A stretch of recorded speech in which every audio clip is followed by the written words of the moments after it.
Hi, this is Kathleen from Bailey Academy. Mom's 5, homeschooling 2 of them, ages 12 and 15 in a couple days. Continuing along with the curriculum pick videos with the collab with Shauna from Homegrown Homeschool and Davine from Calm in the Chaos Homeschool. If you've seen the last 2 weeks, we're ELA and math.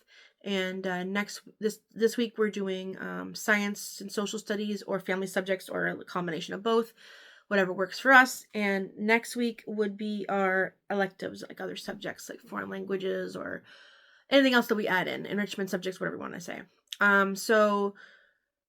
When you're done with this video, if you check out the description, be linked to the playlist, and you can check out everybody else who's talking about their subject picks in the collab. Just fixing my camera, sorry. Not quite right.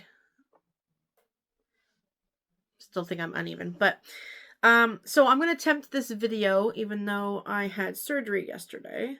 Just a mild carpal tunnel release. But it does make it a little harder to, I couldn't finish writing my notes. I can't easily adjust the camera. So we'll see how this goes. We do only one family subject, and for next year at least anyway, and that will be world geography. But I do want to go over my science and social studies picks as well, get them all done. So for science, first of all, my son, the one going into grade 10, rising grade 10, will be taking 2 science courses this year, zoology and biology. He'll be doing biology first term and zoology second term. So for biology, we decided to go with Crash Course Biology as our basis. And so we're going to use ChatGPT. It gave me a course outline to talk about. Well, first of all, the Crash Course Biology has 2 versions, the older version and a newer version. And I couldn't decide what I wanted to use because it's not necessarily like there's newer information in the new one, but it's not like the old stuff is outdated either because it's biology. And I like a lot of the way that they go about things. So I asked them to figure out which ones we should watch at the old, which ones we should watch the new, and kind of do a mixture. And it gave me a course outline of exactly how many days I am doing school, which will be 3. And it says like, okay, watch this video or videos. I have discussion questions that I had it create so that, because he doesn't do good with writing answers, so we discuss the videos. And then I will also be, so that will be one thing, the main thing we're doing. I'm just looking at my notes. Also there will be an activity on some days. And so I had them generate an activity that had to do with the video that they would be watching. And these are like simpler things like that I don't need full on explanation for. Like maybe it's a Venn diagram comparing this and this, or, researching that, or, drawing a picture of this, that sort of thing. And then they're also going to be reading, possibly, you might be reading books from the suggested list of the guest holobiology. Even though we're not using their biology, they have, you can see their book list. And I thought that we might, I'm going to probably wiggle my camera here, read from some books that are available for free online. And so I may have him read some of those, but I'm not sure yet. World in a Drop of Water, Enzymes in Action, How Carrots Won the War, or The Immortal Life of Henrietta Lacks, which we own that last one. Or perhaps we may read them together. I don't know, haven't decided that. But at least we're still sticking with Crash Course Biology because he's doing a textbook for geography right now. And although we're not necessarily going to never use the textbook, he prefers the video-based. And I think that we'll go with that. For zoology, I did zoology with my graduated child. I just made it up with ChatGPT and with my own resources and stuff I found free online.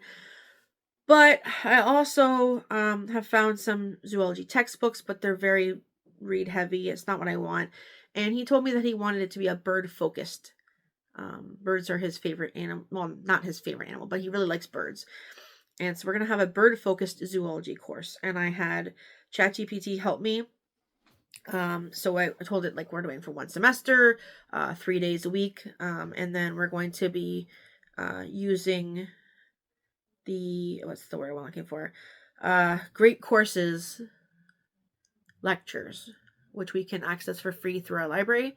And so he's going to watch a lecture on day 1 and day 2, some weeks just 1 day, but mostly 2 of them. And then on the 3rd day, we may skim the guidebook, we may or may not, on probably his choice of lecture. So he listens to lecture 1, lecture 2.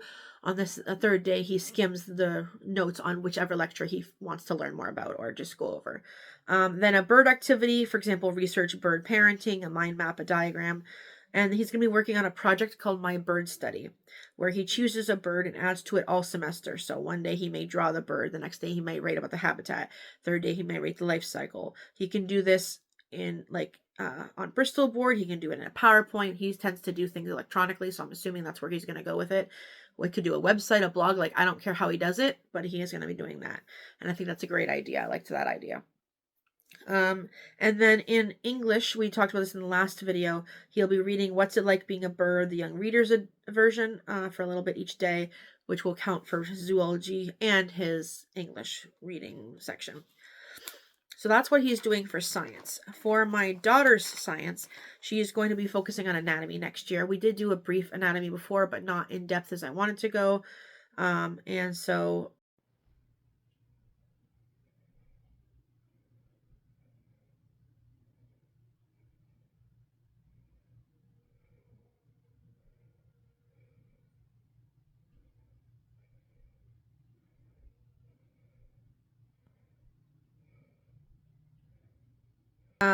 for our one group subject, world geography, we will be doing guest hollow. We're doing the high school geography and cultures course. Even though my youngest is not in high school, my high school student will just do more work, more in-depth writing, more research, things like that, more heavier books to read, and do the lighter stuff with my younger one. So what we're doing this year with Curiosity Chronicles, same thing, where he's doing more of the work. So we will be doing, like I said, guest hollows, geography and cultures, high school, for the whole year. And it's, if you don't know anything about guest hollow, it's like they call it like a feast. So it gives you, books to read, videos to watch, including like full-length movies or documentaries sometimes, links to videos, an online textbook. There's all kinds of things, and well, you're supposed to use the textbook, but like everything else is like you pick and choose. So there's like foods to make, science experiments, like you could do any of the things you want, and you don't have to always do the same. Like this week you could do the recipe and watch 2 videos and read these 3 books, and then the next week you could not do the food and do something else. It's totally up to you. So what I'm going to do is I'm working on picking out and getting the books that I would like. Some of them are available on free online. I am getting, I have one I just got for review. So you might be seeing some reviews of some of these books, through the social media, through YouTube and stuff like that. And I'll be able to show you better, like, what it's like. And once I get or buy the books that I need, that I'm going to be using, I will be able to plan out during the summer what exactly we are going to be using of the feast to do that. And that also leaves history for my son and my daughter. So they're not together. My son is doing 20th century history, well, Canadian history, although some of it's like American/Canadian. And I did this again with my one that graduated already when she was in grade 10, and I have a lot of the resources, but not like the layout I did of it. But I'm just going to spread it out with, I wrote down the 1900s to the 1990s, and there's documentaries online that there's especially for 60s, 70s, 80s, and 90s. I couldn't find the 80s, even though there is one for that. There's one for 2000s too, but that are like it's like 8 hours long because it's many episodes put it together. So I wrote down like how long it would take to watch all those, and then I found documentaries for the other ones that I didn't have. And so for most of it, we're just going to be, again, he likes videos. We're going to watch a documentary and discuss it for the most part. If we find something else that we want to do, we'll throw it in there, but that's obviously I still plan over the summer. I'm not done yet. All these ones that I'm making myself, I kind of have to plan over the summer. And I don't do it all at once. I just do it little bits in here and there. So he's going to be doing 20th century history, and then my daughter is going to be doing what my son did when he was in grade 7 or 8, I can't remember which one he did it on. Canadian homeschooler.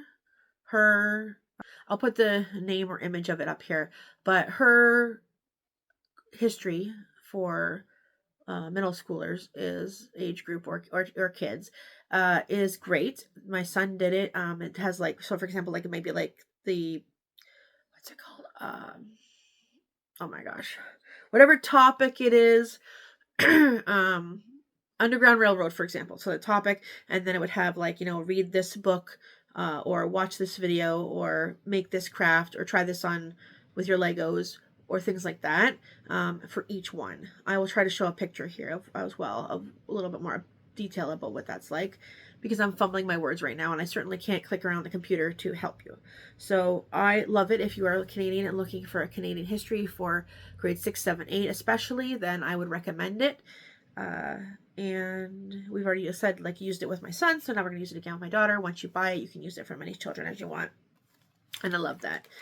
So that is sciences, histories, and geographies. I feel like I'm forgetting something. Am I forgetting something? I don't think so. I sort of skimmed through that pretty fast, but if you have any questions or suggestions for resources or curriculums that I might want to look into, let me know. But that is basically going to be our science and social studies for the 2026-2027 homeschool year. Don't forget to check the description for the link to the playlist. Okay, bye.